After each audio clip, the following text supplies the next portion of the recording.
Last day हमने page 14 तक किया था। आज उसके बाद से स्टार्ट करते हैं। आज यहाँ पे जैसे बोला जा रहा है कि वैदिक knowledge is not imparted by defective living entities. It was imparted unto the heart of Brahma, the first created living being, and Brahma in his turn disseminated this knowledge to his sons and disciples. जो हमने last day जाना कि जो भगवत गीता का knowledge है वो सारे जो लोग हैं वो सारे मतलब कोई डिफेक्टिव नॉलेज उनमें नहीं है, वो सारे सही नॉलेज देते हैं।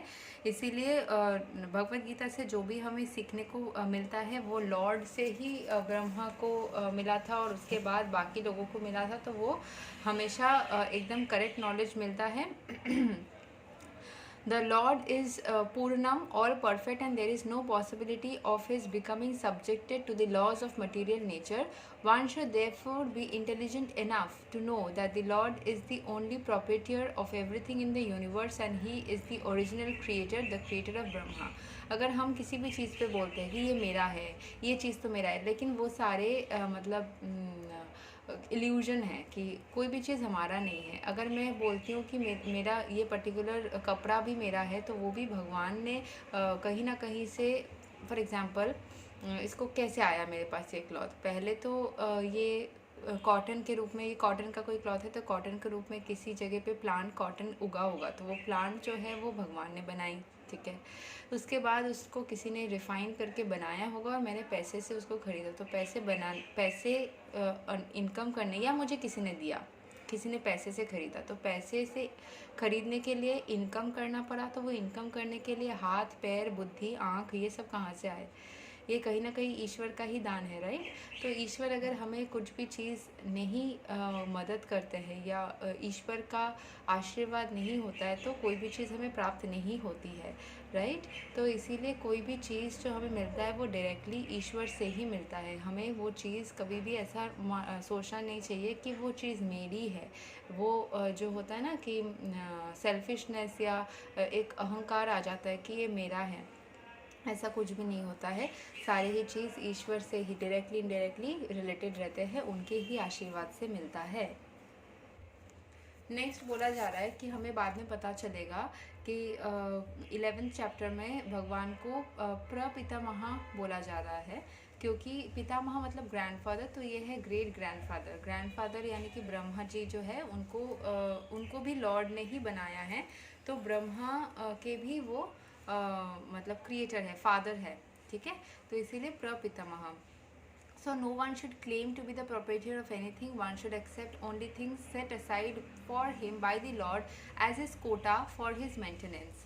तो हमें आगे चलने के लिए हमें एक कोटा रहता है कि इतना ही हमें मिलना चाहिए। मान लीजिए कोई इंसान के साथ किसी का रिश्ता या कोई चीज़ या कोई जॉब, कोई पोजीशन, कुछ भी कुछ दिन के लिए रहने के बाद मान लीजिए वो ज़िंदगी भर चलने का बात हुआ था लेकिन चला नहीं, ठीक है। जैसे कि मेरे साथ ऐसे 2-3 स्टूडेंट्स के साथ में हुआ था 2-3 साल पहले। जब उन्होंने स्टार्ट किया था तो ऐसे बोला था कि तुमको मतलब आजीवन पढ़ाना होगा। जैसे छोटा सा बच्चा है, मान लीजिए ग्रेड 3 में पढ़ता है, तो तुम्हें 10th तक तो इसको पढ़ाना ही होगा, ठीक है। तो या फिर जितना दिन इसका चलेगा स्टडीज़ तुमको गाइड करना ही होगा किसी ना किसी तरीके से। मतलब तुम्हारा टाइम ये फिक्स कर लो, किसी तरीके से तुम बिज़ी तो नहीं हो जाओगी बहुत ज़्यादा। फिर पता नहीं क्या हो गया, कुछ एक ऐसी इशू आ गई कि उनके तरफ से ही इशू आ गई और उन्होंने ही डिसकंटिन्यू किया, ठीक है।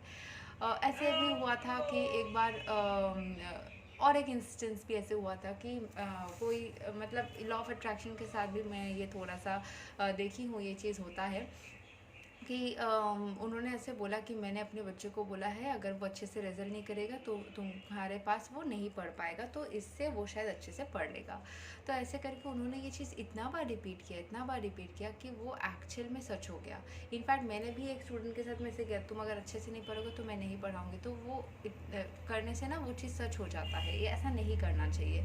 ये चीज़ मैंने मतलब कभी कभी हम लोग ऐसा सोच के तो नहीं करते, सोचते कि उस डर से शायद वो इंसान बात को मान लेगा या फिर उस डर से शायद मेरा काम बन जाएगा। हमारा इंटेंशन तो गलत नहीं होता है, लेकिन कभी कभी शायद हमारा जो तरीका होता है वो गलत हो जाता है और वो वाइब्रेशंस इतनी स्ट्रांग हो जाती है कि वही सच हो जाता है। और फिर उसके बाद सच में उसका एक सब्जेक्ट में नंबर कम हो गया और उनको अपना प्रॉमिस रखना था और फिर उन्होंने डिसकंटिन्यू करने के लिए मजबूर हो गए। तो ऐसे 2 केसेस मेरे साथ हुआ था, जिसमें मैंने देखा कि इंसान ने सोचा तो था, मतलब ऐसे पूरे जैसे होता है ना कमिटमेंट जैसा कि पूरा रहना ही है, लेकिन उसके बावजूद भी कोई ना कोई इश्यू हो गई और वो चीज़ आगे तक नहीं नहीं चल पाई। ठीक है, ये इंसान के पर्सनल लाइफ में भी हो सकता है, रिलेटिव्स में भी हो सकता है, ऐसे भी मैंने देखा है। जो मैंने बचपन से सोचा था मेरे किसी कज़न के साथ में मैं बड़े होने के बाद यहाँ जाऊँगी, वो करूँगी, ये खाना खाऊँगी, ऐसे हम लोग बाहर घूमेंगे, लेकिन कुछ ऐसा हो गया कि फिर उस वो बाहर चला गया किसी स्टेट में और फिर बातें भी कम हो गई और ऑलमोस्ट बंद जैसी हो गई, और जो सारी चीज़ें मैंने सोचा था वो कुछ भी नहीं हो पाया। तो ऐसे होता है कि हम लोग कुछ सोच के रखते हैं लेकिन होता नहीं है। जितना कोटा रहता है हमारे मेंटेनेंस के लिए कि हाँ इतना ही इस इंसान के लाइफ में इतना ही चलना है, तो वो चीज़ वैसे ही चलती रहती है। ठीक है, तो फिर ईश्वर को हमेशा धन्यवाद करना चाहिए जितना भी वक्त हमें मिल रहा है, जितना भी हमारा कोटा है, ताकि हम ज़िंदगी खुशी के साथ में जी सकें, क्योंकि जितना ही हमारे कोटा में रहेगा उसी हिसाब से मिलेंगे। एंड वो शायद वो ईश्वर के हाथों में ही शायद होगा, क्योंकि कुछ चीज़ें हमारे हाथ में तो होते नहीं है, हम जितना भी कोशिश कर लें। तो उस तरीके से ही हमें मान लेनी पड़ेगी एंड उनको ग्रेटफुल होना चाहिए उनके प्रति। क्योंकि मैंने देखा है कि मेरे लाइफ में बहुत सारे सिचुएशंस जब वो ऐसे चेंज हुए, उस टाइम पे मुझे लगा कि क्यों हुए, लेकिन फिर लगा कि ठीक है चलो जो हुआ ठीक है। तो इस तरीके से ठीक है, तो वो फिक्स्ड कोटा रहता है हमारे मेंटेनेंस के लिए, जितना रहेगा उतना ही मिलेगा, उससे ज़्यादा रो के भी, बिलख के भी, परेशान होके भी नहीं मिलेगा। उससे अच्छा है कि जितना मिला था उसके लिए ग्रेटफुल हो जाए, थैंकफुल हो जाए। दुख हो सकता है कि हाँ कितना अच्छा था, थोड़ा और मिलता तो अच्छा होता, या पूरा ही मिलता रहेगा तो अच्छा होता, लेकिन जितना मिलना रहेगा उतना ही मिलता रहेगा। There are many examples given of how we are to utilize those things which are set aside by us, by the Lord. This is also explained in Bhagavad Gita. In the beginning, Arjuna decided that he should not fight in the battle of Kurukshetra. This was his own decision. Arjuna told the Lord that it was not possible for him to enjoy the kingdom after killing his own king's men. The decision was based on the body because he was thinking that the body was himself and that his bodily relations or expansions were his brothers, nephews, brother-in-laws, grandfathers and so on. तो अर्जुन ने क्या बोला था कि वो fighting नहीं कर सकता है, उसके लिए कितना मुश्किल था फाइट करना, इतने सारे उसके रिलेटिव्स को मारना, दिस इज़ नॉट पॉसिबल। हम अपने ब्लड रिलेशन को थोड़ी ना मार सकते हैं, अपना एक इमोशन उनके साथ जुड़ा रहता है, एक कनेक्शन है।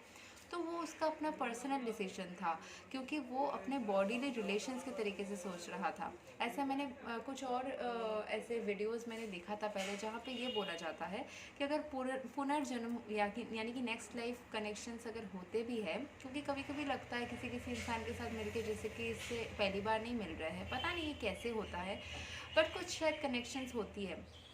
तो ये बोला जाता है कि इस जन्म में जो मान लीजिए आपके मदर या फादर है, अगले जन्म में वो आपके ब्रदर या सिस्टर भी हो सकते हैं, या फिर जो हस्बैंड एंड वाइफ है वो शायद आपके दोस्त हो सकते हैं। तो ऐसा हो जाता है ना कि हमें हमारे पुनर्जन्म को याद नहीं रखने के लिए ऐसे मतलब ऐसे ही सिचुएशंस को बना दिया गया, भगवान ने ऐसे ही दिमाग को बनाया, क्योंकि अगर हमें याद रह जाती तो शायद बहुत कन्फ्यूजन हो जाती।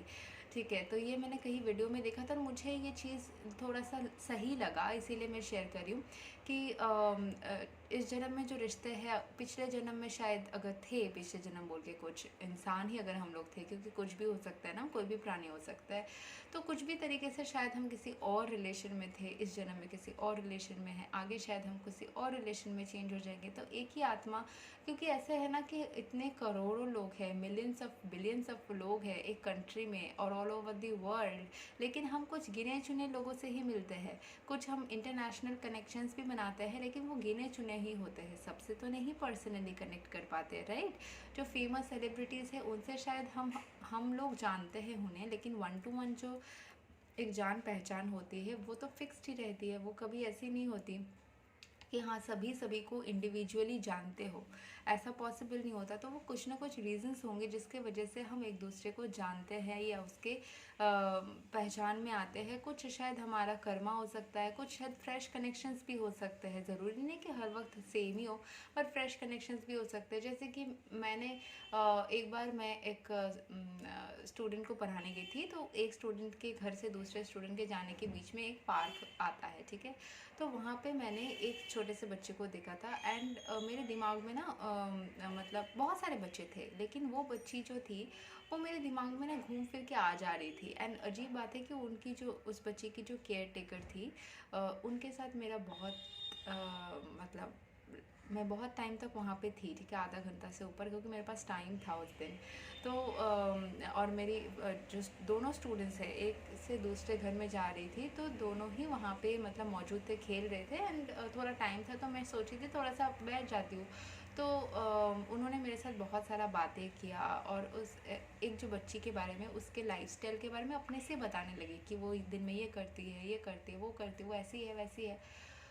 तो फिर उसके बाद हम लोग मिले नहीं, लेकिन मेरे दिमाग में ना वो, क्योंकि मैं जब क्रॉस करती थी वो पार्क के थ्रू ही क्रॉस करना पड़ता था, तो कभी कभी मेरे दिमाग में वो उस बच्ची का बात और उसका चेहरा आ जाता था दिमाग में। ऐसे घर में भी बैठ के आ जाता था, ऐसे कुछ सोचती नहीं थी, कुछ भी ऐसे ही आ जाता था। मिराक्युलस बात यह है कि मतलब दो पिछले हफ्ते, मतलब दो संडे को उसके घर से कॉल आया कि उसको पढ़ाने के लिए, मतलब उनको और मेरी नंबर जो है किसी से मिला है, उसी एरिया में है ना, तो फिर मिला है। एंड वो चाहते हैं कि मैं पढ़ाना स्टार्ट करूँ। तो मैं थोड़ा सा हैरान थी कि यही बच्ची का बात, इसका चेहरा, इसके लाइफस्टाइल को मुझे पता चला, यही मेरे दिमाग में, क्योंकि पार्क में तो 10-15 बच्चे खेल रहे थे, तो लेकिन वही बच्ची मेरे दिमाग में घूम रही थी। एंड उसी के बारे में मुझे पता चला था, एंड उसी के घर से कॉल आया, उसी को मेरा नंबर मिला। मतलब इज़न्ट इट थोड़ा सा मतलब कोइंसिडेंस भी थोड़ा अजीब नहीं है? तो फिर ऐसा होता है कि शायद कहीं ना कहीं से कुछ ना कुछ कनेक्शन रह जाता है, जिस वजह से शायद हम लोग मिलते हैं। अभी मुझे नहीं पता, मैं एक ही दिन उसको स्टार्ट करी हूँ पढ़ाना, लेकिन थोड़ा सा मुझे ये चीज़ बहुत ही मैजिकल लगा, बहुत ही अलग लगा। ऐसे मेरे साथ बहुत बार पहले भी अलग अलग सिचुएशंस आए हैं लाइफ में, ये भी बहुत मैजिकल है। तो फिर अर्जुन ने यही सोचा कि अपने रिश्ते से हम कैसे लड़े, लेकिन जो इस जन्म में जो हमारे रिश्तेदार है, वो एक्चुअली उनको हमें आत्मा के रूप में सोचना चाहिए, उनके कर्म के रूप में, हमारे साथ उनके क्या कर्म रिलेटेड है, और हमें उनके प्रति एज एन कोई भी इंडिविजुअल सोचना है। ऐसा नहीं कि मैं अपने रिश्तेदार बोल के उसको थोड़ा सा बायस नहीं होना है, जनरलाइज करके सोचना है, यही बोला जा रहा है यहाँ। The decision, okay. Therefore, he wanted to satisfy his bodily demands. The Bhagavad Gita was spoken by the Lord just to change his view, and at the end, Arjuna decides to fight under the directions of the Lord when he says, "Karishye vachanam tava, I shall act according to your word." बाद में उसको जब समझ में आ गया तो वो लड़ने के लिए राजी हुआ।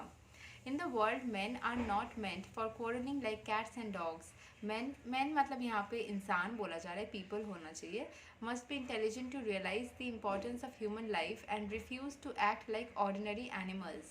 A human being should realize the aim of his life, and this direction is given in all Vedic literatures and the essence is given in Bhagavad Gita. देखिए, इंसान के पास में बुद्धि है, इंसान के पास में पॉसिबिलिटीज़ है, अपॉर्चुनिटीज़ है, कैपेबिलिटीज़ है, जिसके थ्रू वो बहुत अच्छे से रिस्पॉन्ड या बिहेव कर सकता है, जो एनिमल्स नहीं कर सकते। हम अपना खाना जो है इनकम करके खुद कमा के खाना दुकान में जाके एक तरीके का चूज़ कर सकते हैं, अपने से बना सकते हैं, जो एनिमल्स नहीं कर सकते। ना ही वो कुक कर सकते हैं, ना ही अर्न कर सकते हैं, ना ही ड्रेस बना सकते हैं, ना ही पहन सकते हैं।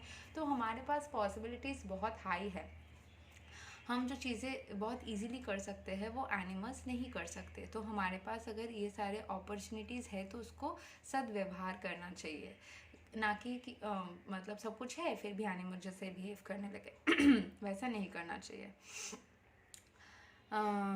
Vedic literature is meant for human beings, not for animals. Animals can kill one a living animal, and there is no question of sin on their part. But if a man kills an animal for the satisfaction of his uncontrolled taste, he must be responsible for breaking the law of nature.